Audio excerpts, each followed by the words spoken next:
여기 흥미로운 실험 하나가 있습니다. 책상 앞에 앉은 사람이 가림막을 사이에 두고 양손을 펼쳐 놓았는데요. 가림막 안쪽에는 진짜 손 대신 가짜 고무손이 놓여 있어서 시각적으로는 두 손이 나란히 있는 것처럼 보이도록 만들어졌습니다. 연구자가 붓으로 진짜 손과 고무손을 동시에 쓰다듬기 시작했고 몇 분 지나지 않아 이상한 일이 벌어졌습니다. 실험 참가자가 눈앞에 저 고무손을 진짜 자기 손이라고 착각하기 시작한 겁니다. 바로 그 순간 연구자가 고무손을 향해 망치를 내리치자 참가자는 몸을 움찔하며 소스라치게 놀랍니다. 맞은 건 고무손이지 자기 손이 아닌데도 심장이 철렁 내려앉고 손을 확 잡아 빼는 반응이 그대로 나타나는 거죠. 이건 뇌과학에서 이미 널리 검증된 고무손 착각 실험입니다. 뇌가 실제 감각보다 눈앞의 시각 정보 하나에 얼마나 쉽게 속아 넘어가는지를 정확히 보여주는 실험이죠. 이처럼 눈앞의 감각조차 쉽게 속아버리는 뇌라면 보이지 않고 뒤엎을 확실한 근거조차 없는 감정 앞에서는 얼마나 더 자유롭게 이야기를 지어내고 있을까요? 지금 당신이 앉아있는 그 방 안에도 이런 가짜 위협이 매일 밤 숨어들고 있을지 모릅니다. 아무런 실질적인 위험도 없는 공간에 혼자 앉아서 뇌가 지어낸 불안 하나에 밤잠을 설치는 게 지금 당신의 모습이라면 말입니다. 그 밤들을 채운 것이 진짜 위기가 아니라 정직하지 못한 뇌가 지어낸 각본이었다면 당신은 어떻게 해야 속지 않고 불안을 다스릴 수 있을까요? 지금부터 그 숨겨진 뇌과학적 비밀과 당신이 불안을 마주해야 할 태도까지 아주 명확하게 풀어드리겠습니다. 가짜 손에 속아버린 감각처럼 당신이 지금 눈으로 보고 귀로 듣고 확신하는 그 모든 것들에도 100% 진실이 아니라 뇌가 지어낸 소설이 섞여 있는 경우가 많습니다. 거창한 실험이 아니더라도 당신도 집에서 간단한 실험 하나로 이걸 직접 확인할 수 있죠. 눈을 감고 코를 손가락으로 꽉 막은 채 사과와 양파를 차례로 한 입씩 베어 물어보는 겁니다. 이 상태에서는 지금 씹고 있는 게 사과인지 양파인지 뇌가 좀처럼 구분해내지 못합니다. 시각과 후각이라는 감각 필터 하나만 가려도 뇌는 아무렇지 않게 둘을 똑같은 맛으로 결론 내려버리는 거죠. 이게 바로 심리학에서 말하는 소박실제론이라는 현상입니다. 눈과 코와 혀가 전달한 정보를 뇌가 자기만의 방식으로 재해석해서 내보내는 하나의 시뮬레이션일 뿐인데도 우리는 그 결과를 완전한 진실이라 착각하는 거죠. 사실 뇌는 세상을 있는 그대로 받아들이는 카메라가 아니라 과거의 경험을 바탕으로 현실을 미리 그려내는 화가에 더 가깝습니다. 정보가 부족하거나 애매한 순간 뇌는 과거의 경험을 참고 삼아 빈 곳을 스스로 채워 넣는데 그것도 아주 확신에 찬 붓질로 채워 넣어버리고 마는 겁니다. 문제는 이 착각이 미각이나 시각 같은 단순한 감각에서만 끝나지 않는다는 거죠. 감정 앞에서는 훨씬 더 교묘하고 위험한 방식으로 작동합니다. 감각은 그나마 눈, 코, 혀라는 최소한의 재료라도 있지만 감정은 참고할 재료 자체가 훨씬 빈약합니다. 그만큼 뇌라는 화가는 감정 앞에서 더 거침없이 더 마음대로 붓을 놀리게 되는 겁니다. 전화 통화를 하는데 상대의 목소리 톤이 평소보다 반음쯤 가라앉아 있다고 느껴지는 순간을 떠올려 보시죠. 그 미묘한 떨림 하나를 포착한 순간부터 뇌는 곧바로 하나의 이야기를 만들어내기 시작합니다. 무슨 안 좋은 일이 있나, 나한테 실망한 게 있는 건 아닐까 하는 불안한 결론을 아무런 근거도 없이 사실처럼 확정 지어버리는 겁니다. 실제로는 그저 목이 잠겼거나 자다 깨서 통화할 뿐인 경우가 대부분인데도 뇌는 이미 최악의 시나리오를 진실이라 믿고 있는 겁니다. 여기서 한 가지 흥미로운 사실은 뇌가 그 애매한 신호를 두고 굳이 나쁜 쪽으로만 해석한다는 겁니다. 목이 잠겼을 수도, 반가워서 살짝 놀랐을 수도 있는데 유독 부정적인 이야기만 골라 쓰는 거죠. 이건 먼 옛날 우리 조상들의 생존 방식에서부터 이어져 왔습니다. 초원에서 야생 맹수들의 습격에서 살아남기 위해서는 100번의 평화로운 순간보다 단 한 번의 위험 신호를 놓치지 않는 뇌가 훨씬 유리했기 때문이죠. 민감하지 못한 조상들은 이미 맹수들의 습격에서 살아남지 못했을 테니까요. 그렇게 위험에서 살아남은 조상들의 뇌를 물려받은 우리는 이제 맹수 대신 상대의 사소한 말투 하나에도 여전히 똑같은 경보를 울리고 있는 셈입니다. 이런 착각은 목소리라는 청각 정보에서만 벌어지는 게 아닙니다. 누군가와 나란히 걷는데 상대의 걸음 속도가 평소와 미묘하게 달라졌을 때도 똑같은 패턴이 반복됩니다. 실제로는 그저 신발이 불편했거나 딴 생각을 하고 있었을 뿐인데 당신의 뇌는 즉시 나랑 걷는 게 불편한가 먼저 가고 싶어 하나 하는 결론부터 만들어냅니다. 수많은 가능성 중에서도 하필 가장 아픈 해석 하나를 콕 집어 진실이라 확신해버리는 것. 이것이 바로 뇌가 매일 우리에게 벌이고 있는 사기극의 실체입니다. 심리학에서는 이런 현상을 정동실제론이라 부릅니다. 지금 느끼는 감정 상태를 마치 대상이 가진 객관적인 속성인 것처럼 착각하는 뇌의 작동 방식을 뜻하는 거죠. 양팔을 사과로 착각하는 혀와 걸음의 속도 하나로 마음을 읽어내려는 태도는 사실 전혀 다른 감각이 아닙니다. 둘 다 뇌라는 화가가 부족한 정보 위에 자기 확신을 덧칠해 만들어낸 하나의 그림일 뿐입니다. 결국 우리가 사실이라고 믿는 대부분은 눈과 귀가 전달한 정보 그 자체가 아니라 뇌가 아무 의미도 없던 텅 빈 현실 위에 자기만의 왜곡된 프레임을 덮어 씌운 결과에 불과한 겁니다. 그런데 이 사소해 보이는 뇌의 오작동이 단순히 기분을 상하게 하는 수준에서 끝나지 않고 우리의 실제 삶을 무너뜨리는 진짜 독약으로 돌변하는 순간이 있습니다. 약을 먹으면 반드시 나을 거라는 믿음 하나로 실제 통증이 줄어드는 현상을 흔히 플라시보 효과라고 부릅니다. 그런데 의학계에는 이 정반대의 경우도 마찬가지로 강력하게 작동한다는 사실이 오래전부터 증명되어 있죠. 아무 성분도 없는 설탕 알약을 주면서 이 약을 먹으면 두통과 메스꺼움이 생길 수 있다고 미리 경고해주는 실험이 있습니다. 그러자 실제로는 아무 성분도 들어있지 않은 그 가짜 약을 먹은 사람들 중 적지 않은 수가 진짜로 머리가 지끈거리고 속이 울렁거리는 증상을 호소합니다. 의학에서는 이 현상을 노시보 효과라고 부릅니다. 나쁜 일이 벌어질 거라는 믿음 하나가 실제 몸의 통증까지 만들어낸다는 뜻이죠. 생각이 단지 상황을 잘못 읽어내는 데서 그치는 게 아니라 그 생각을 계속 붙잡고 있으면 몸과 미래까지 실제로 바꿔놓기 시작합니다. 요즘 자꾸 가슴이 답답한 건 아닌지 혹은 다른 무언가가 잘못된 건 아닌지 각자의 걱정 하나를 며칠간 놓지 못했던 경험을 떠올려 보시죠. 실제로는 아무 문제도 없다는 게 나중에 밝혀지더라도 그 며칠 동안 몸은 이미 진짜 위기 상황인 것처럼 반응하고 있었을 겁니다. 이건 단순한 기분 탓이 아닙니다. 걱정이라는 생각이 뇌에 위험 신호로 접수되는 순간 몸에서는 코르티솔이라는 스트레스 호르몬이 실제로 분비되기 시작합니다. 이 호르몬은 심장을 더 빨리 뛰게 하고 근육을 긴장시키는데 존재하지도 않던 위협에 대비해 몸이 실전 태세에 돌입해버리는 겁니다. 문제는 이 반응이 하루 이틀로 끝나지 않고 몇 달씩 이어질 때 벌어지는 일입니다. 잠들기 직전까지 머릿속으로 걱정을 되새김질 하다 보면 정작 잠자리에 누워도 얕은 잠만 반복되고 새벽에 자주 깨는 날이 늘어갑니다. 소화기관 역시 이 호르몬의 영향을 그대로 받기 때문에 만성적인 불안은 속이 더부룩하거나 입맛이 없는 상태를 아무 이유 없이 몇 주씩 지속시키기도 합니다. 몸에 새겨진 그 통증이 마치 진짜 질병처럼 느껴지듯 관계에 대한 부정적인 믿음 역시 시간이 지나면 그 자체로 현실이 되어 굳어지기 시작합니다. 이 오작동은 몸을 바꾸는 데서 멈추지 않고 앞으로 벌어질 일까지 미리 결정지어버리는 훨씬 더 무서운 방식으로도 작동합니다. 저 사람은 나를 별로 좋아하지 않는다는 생각을 진실로 받아들이는 순간 심리학에서 흑백 논리라 부르는 극단적 사고가 작동해 이 관계는 이미 끝났다는 결론으로 곧장 건너뜁니다. 문제는 이 결론이 손가락 하나 까딱할 힘조차 빼앗아 버린다는 겁니다. 해봤자 안 될 게 뻔한데 뭐하러 애를 쓰나 라며 당신은 자신도 모르게 그 사람과의 대화를 조금씩 피하기 시작합니다. 먼저 연락하는 횟수가 줄고 만나도 예전만큼 편하게 웃지 못하는 태도가 상대에게 고스란히 전해지는 거죠. 여기서 정말 무서운 지점은 상대는 아무것도 하지 않았는데도 당신의 태도가 먼저 변했다는 겁니다. 심리학에서는 이를 행동적 확증이라 부르는데 믿음이 행동을 바꾸고 그 행동이 상대의 반응까지 바꿔버리는 순환을 뜻합니다.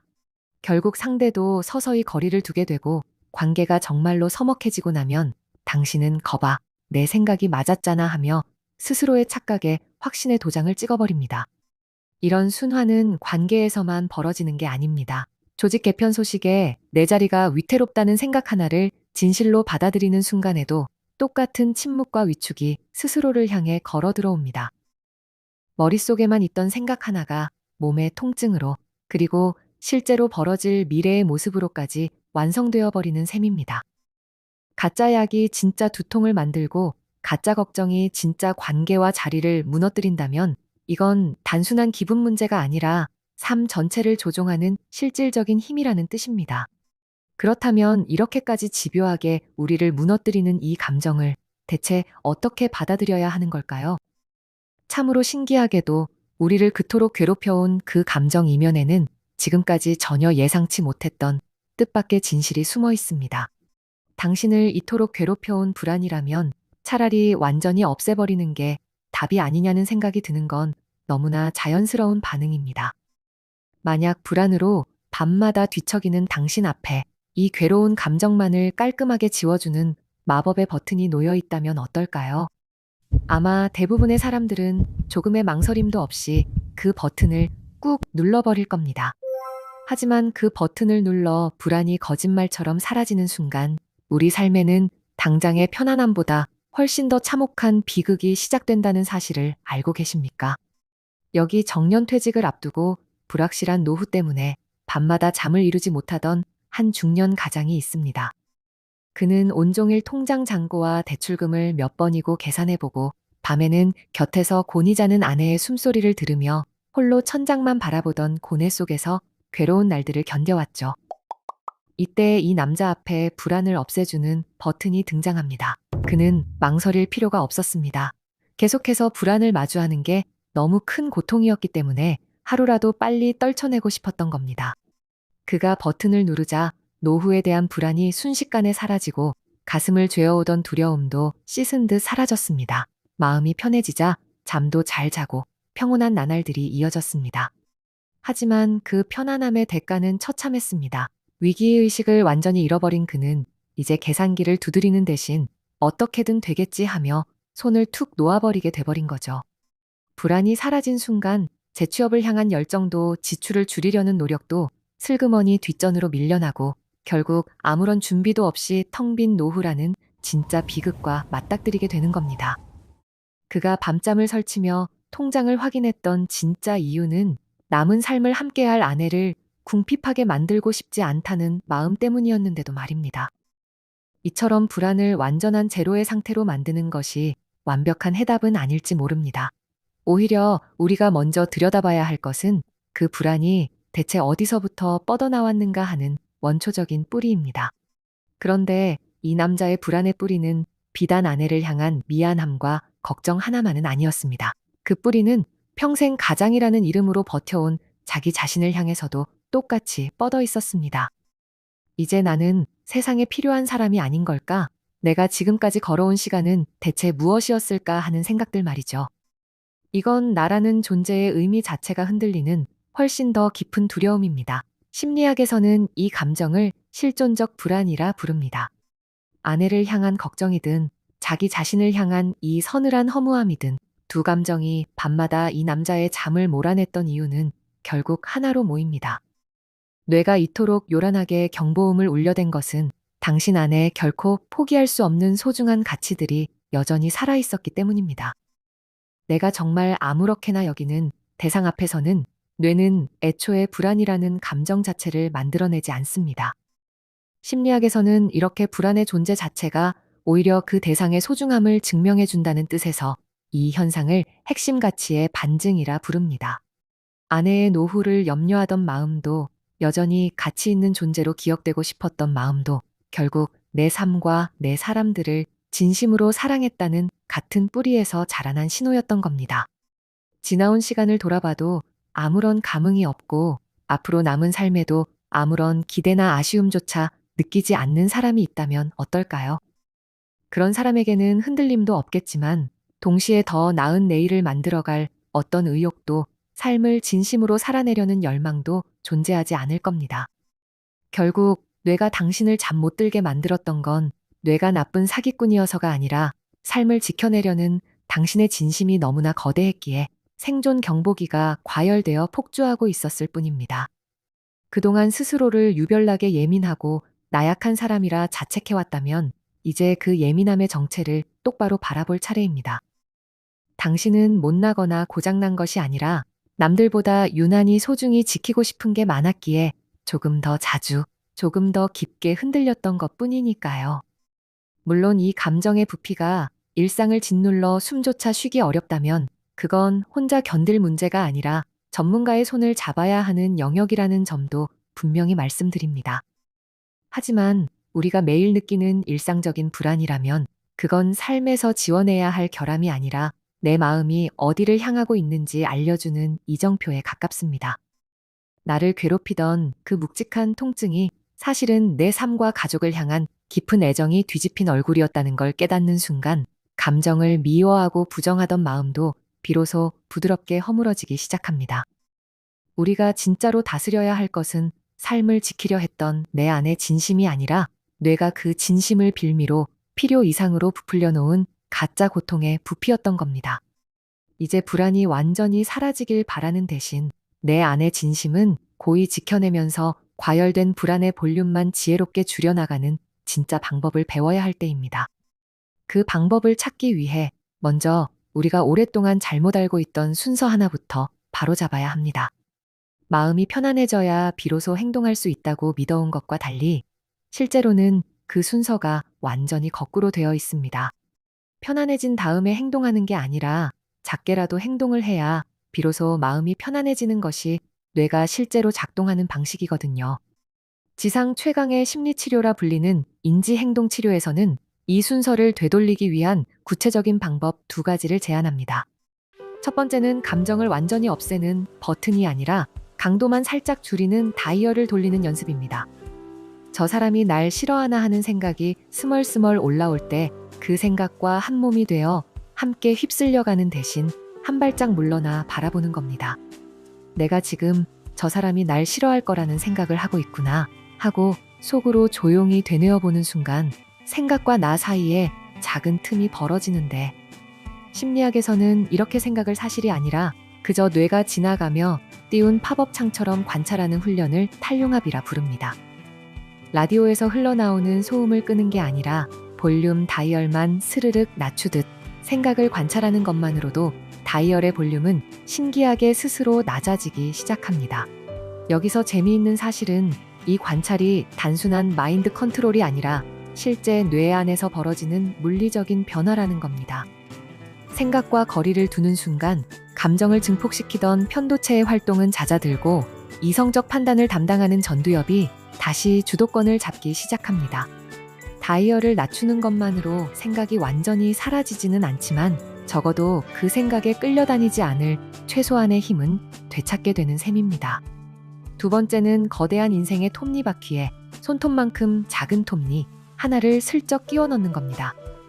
노후가 두려워 계산기만 붙잡고 있던 중년 가장이라면 당장 은퇴 설계 전문가를 찾아가는 거창한 계획 대신 이런 작은 톱니 하나면 충분합니다. 퇴근길에 국민연금공단 홈페이지에 접속해 예상 수령액 딱 한 줄만 확인해 보는 것, 그것만으로도 충분한 시작이 됩니다.